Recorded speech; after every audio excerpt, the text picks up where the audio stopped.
जय श्री कृष्ण, जय सिया राम। कली हनुमानी अध्याय 5 मृत्यु को हराना भाग 3। हनुमान जी उर्मी को बचाने के लिए उसे ब्रह्म ज्ञान दे रहे हैं कि आप उर्मी नहीं हो, आप इस देह से अलग एक स्वतंत्र आत्मा हो और उर्मी नामक किरदार इस देह से जुड़ा है। उर्मी कहती है, हे देव, उर्मी नामक किरदार हनुमान जी नामक एक देवता से जुड़ी है। उसे अपने देव के साथ जैसे जुड़ना है वे जुड़ी रहे।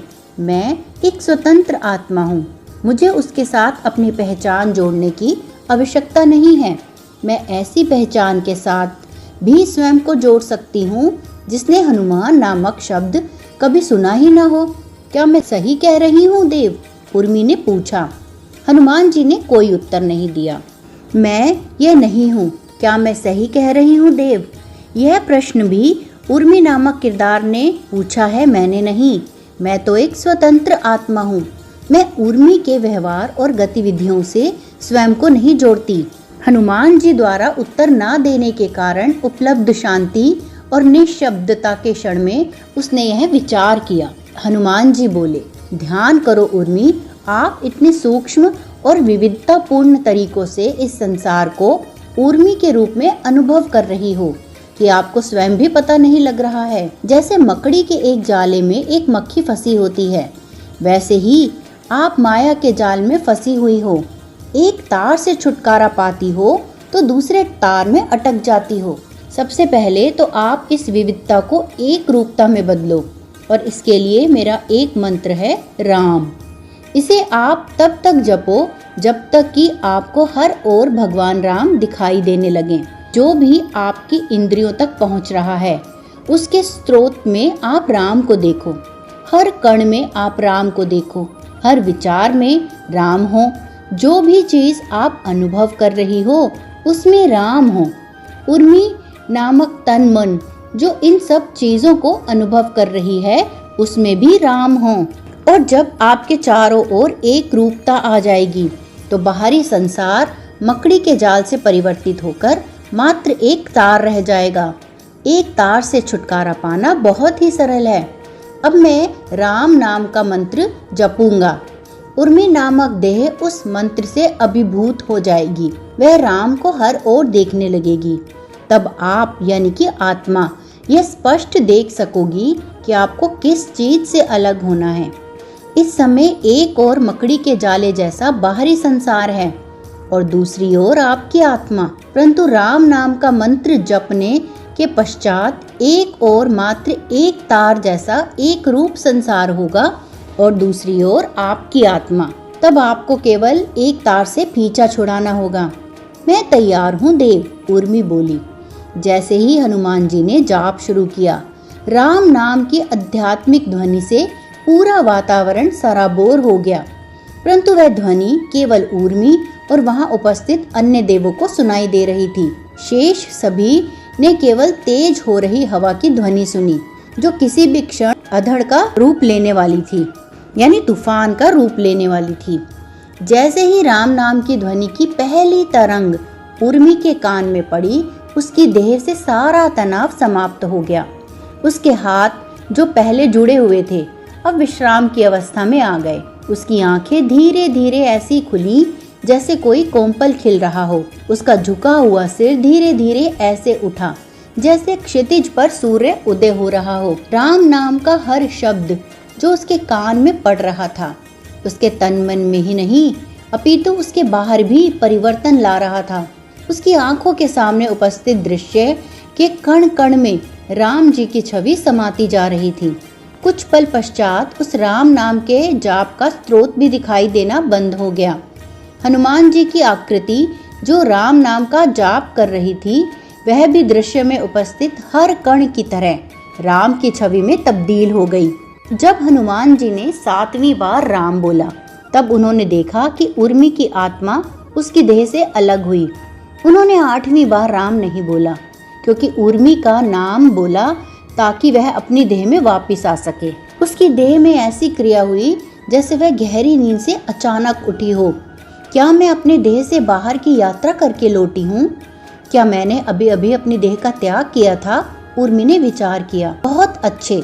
चिरंजीवी गुरु हनुमान जी ने उसकी प्रशंसा की। यदि मेरी आत्मा वापस देह में नहीं लौटती तो क्या होता? देव, क्या मेरी मृत्यु? उर्मी ने पूछा। उसके माथे पर पसीना और होठों पर सूखापन यह बता रहा था कि उसकी देह ने अचानक आत्मा के चले जाने पर भय की प्रतिक्रिया दी थी। हनुमान जी ने उत्तर दिया, उसके बारे में सोचना आपका काम नहीं है। आप एक आत्मा हो। यह देह अपनी रक्षा स्वयं कर सकती है और जहाँ तक मैं देख सकता हूँ, आत्मा की अनुपस्थिति में यह देह मृत्यु को प्राप्त नहीं होगी। हाँ, आपकी आत्मा की देह में उपस्थिति अवश्य ही इस मृत्यु का कारण बन सकती है। राजा के महल की कहानी स्मरण है ना? उर्मी हाथ जोड़कर, सिर झुकाकर और भय को मन से भगाने का प्रयास करते हुए बोली, मुझे केवल उत्सुकता है देव। जब मेरी देह अभी अभी आत्मा रहित हुई तब उसके साथ क्या हुआ यह मुझे स्मरण नहीं है, और ना ही मुझे यह स्मरण है कि मेरी आत्मा इस देह से बिछड़कर कहाँ गई थी। आप तो मेरी देह को देख रहे थे। आप तो जानते होंगे कि मेरी देह ने कैसा व्यवहार किया था और मेरी आत्मा कहाँ गई थी। मेरी आत्मा ने इस देह से बिछुड़कर कौन से दृश्य जिए, मुझे कुछ स्मरण क्यों नहीं आ रहा है? क्या आपको अपने सभी सपने स्मरण रहते हैं? हनुमान जी ने पूछा और तत्पश्चात स्वयं ही इसका उत्तर भी दिया। नहीं, जब कोई आत्मा बाहर की यात्रा करके पुनः आती है, चाहे वह स्वप्न लोक की यात्रा हो या मानव लोक की, वह या तो बिल्कुल भी स्मृतियां नहीं लाती या बहुत थोड़ी स्मृतियां लाती है। जैसे कोई यात्री लंबी तीर्थ यात्रा पर जाता है तो यह उसी पर निर्भर करता है कि वह अपने परिजनों को पत्र लिखकर अपनी यात्रा के अनुभव को बताता है या नहीं बताता है। जब आपकी आत्मा ने आपकी देह को छोड़ा तब मैंने आपकी देह में कोई विशेष परिवर्तन नहीं देखा। आपकी आत्मा केवल कुछ क्षणों के लिए बाहर गई थी। यदि लंबे समय के लिए भी बाहर गई होती तो भी आपकी देह में कोई परिवर्तन नहीं दिखाई देता। देव, यदि मेरी आत्मा एक लंबे समय के लिए इस देह से बाहर रहेगी तो क्या यह देह आत्मा रहित रहेगी? हो सकता है आपकी देह में कोई दूसरी आत्मा आ जाए, परंतु देव, मेरा इस देह से निकलने का प्रयोजन इस देह को मृत्यु से बचाना है, और यदि मैं इस देह में लौटकर ही ना आ पाई तो फिर इन सब का क्या प्रयोजन? उर्मी ने पूछा। वह अभी तक अपने भय से बाहर नहीं निकल पाई थी। आप लौटकर आओगी उर्मी, हनुमान जी ने शांत स्वर में कहा। आपकी आत्मा पूरी तरह स्वतंत्र नहीं है। आपकी आत्मा पर कर्म और इच्छाओं की प्रकाश पोटलियां लदी हुई हैं। अभी आपको उनमें से कुछ पोटलियां त्यागनी है ताकि आपके लिए उर्मी के अलावा अन्य देह उपलब्ध हो जाए। यदि आप सभी कर्म और इच्छाओं का त्याग कर दोगी तो आप शून्य हो जाओगी और आप मोक्ष को प्राप्त हो जाओगी। और यदि आप इच्छा के अनुसार प्रकाश पोटलियों की घटत और बढ़त कर सकोगी तो आप देवत्व को प्राप्त हो जाओगी। मैं आने वाले दिनों में आप सब मातंगों को वह ब्रह्म ज्ञान दूंगा जिससे आपका अपनी आंतरिक शक्तियों से परिचय होगा।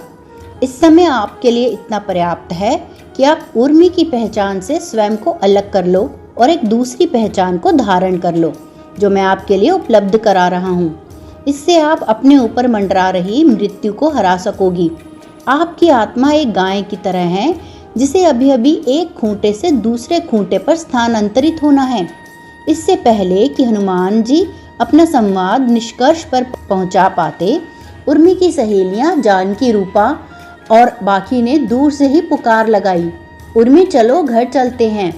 उर्मी के अलावा वहां पर किसी को भी हनुमान जी दिखाई नहीं दे रहे थे। उर्मी ने निर्देश पाने के लिए हनुमान जी की ओर देखा। जाओ उर्मी, हनुमान जी बोले, परंतु जैसे ही आपको राम नाम का जाप सुनाई दे तो वही करना जो मैंने आपको अभी सिखाया है। उसने अपने रक्षक और चिरंजीवी गुरु हनुमान जी को प्रणाम किया। जहाँ पहले उसके अंतर्मन में भय था वहाँ पर अब श्रद्धा ने जगह बना ली थी। वह धीरे धीरे अपनी सहेलियों की ओर बढ़ी और कदाचित अपनी मृत्यु की ओर भी। हनुमान जी विपरीत दिशा में मुड़कर मृत्यु के देवता की ओर बढ़े।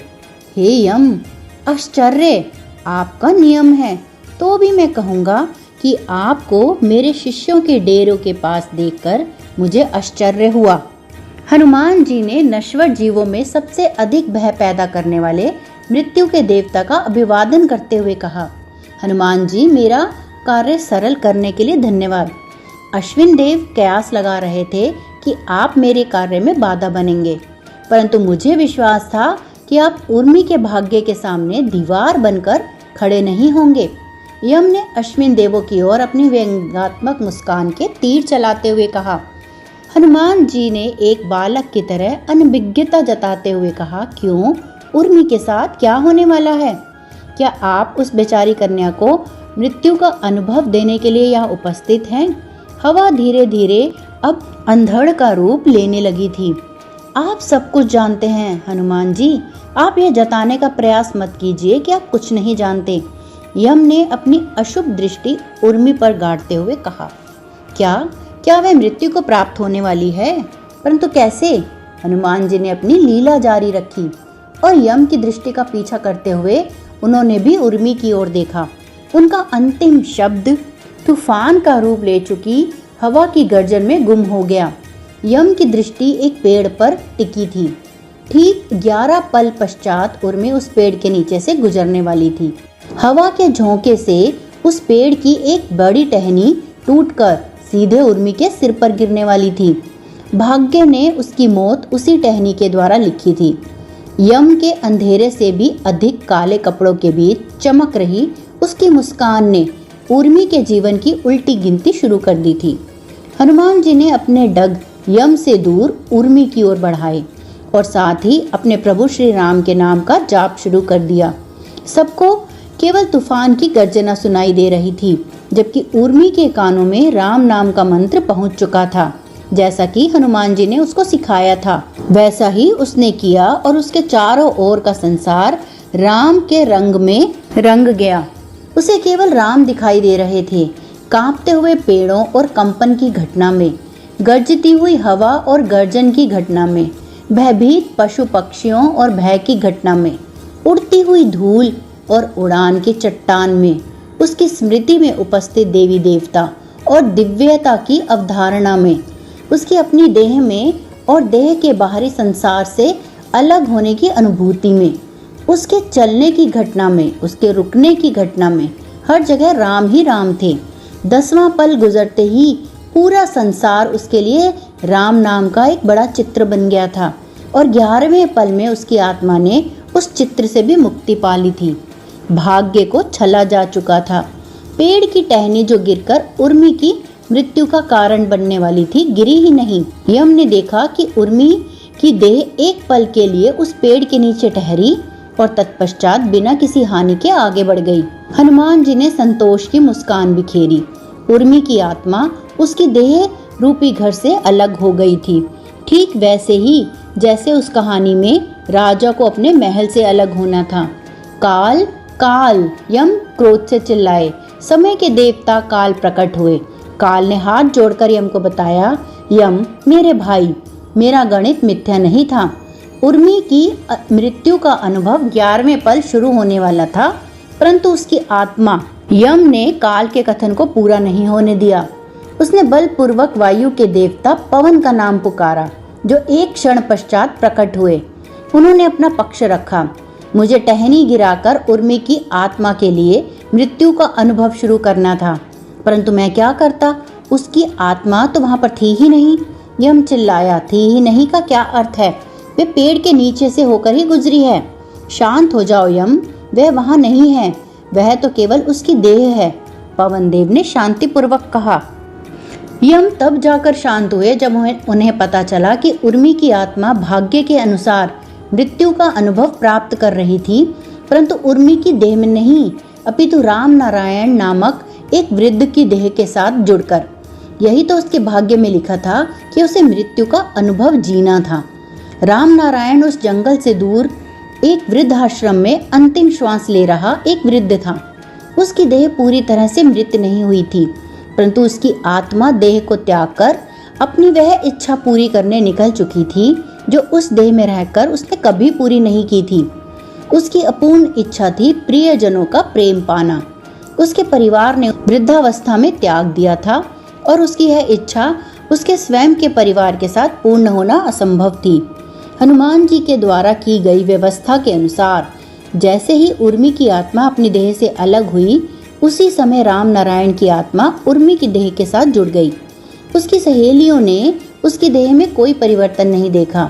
उसकी सहेली जानकी रूपा तेज हवा के कारण संतुलन खो बैठी और उसके सिर के ऊपर रखा लकड़ी का गट्टा नीचे गिर गया। उर्मी ने अपनी सहेली को उसका गट्टा उठाने में सहायता की।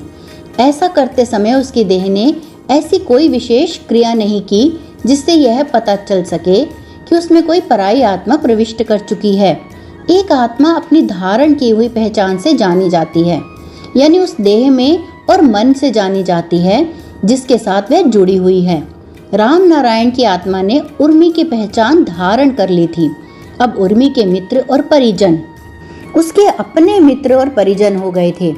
यदि आत्मा के किसी अन्य देह में प्रविष्ट होने पर देह में कोई असामान्यता आती भी है तो वह केवल किसी आत्मज्ञानी को ही दिखाई दे सकती है, किसी सामान्य मनुष्य को नहीं। मातंगों में बाबा आत्मज्ञानी थे, इसीलिए जैसे ही उर्मी की देह उसके घर पहुंची तो बाबा ने उनसे पूछा, आप कौन हो? मैं उर्मी हूँ बाबा, आप क्यों पूछ रहे हैं? उर्मी ने आश्चर्य से प्रश्न किया। कुछ समय पश्चात हनुमान जी ने बाबा को पूरी घटना का विवरण दिया। राम नारायण की आत्मा ने उर्मी की देह के साथ जुड़कर अपनी अंतिम इच्छा को पूरा किया और उर्मी की आत्मा ने राम नारायण की देह के साथ जुड़कर अपने भाग्य में लिखा मृत्यु का अनुभव जिया। जब उर्मी की आत्मा वापस उर्मी की देह में आई तो मृत्यु के अनुभव के बारे में कुछ धूमिल स्मृतियां अपने साथ लाई। उसके मस्तिष्क ने उन स्मृतियों के आधार पर निष्कर्ष निकाला कि उसने कोई बुरा सपना देखा था और इस तरह हनुमान जी ने ब्रह्म ज्ञान और राम नाम का जप देकर उर्मी की जान बचाई।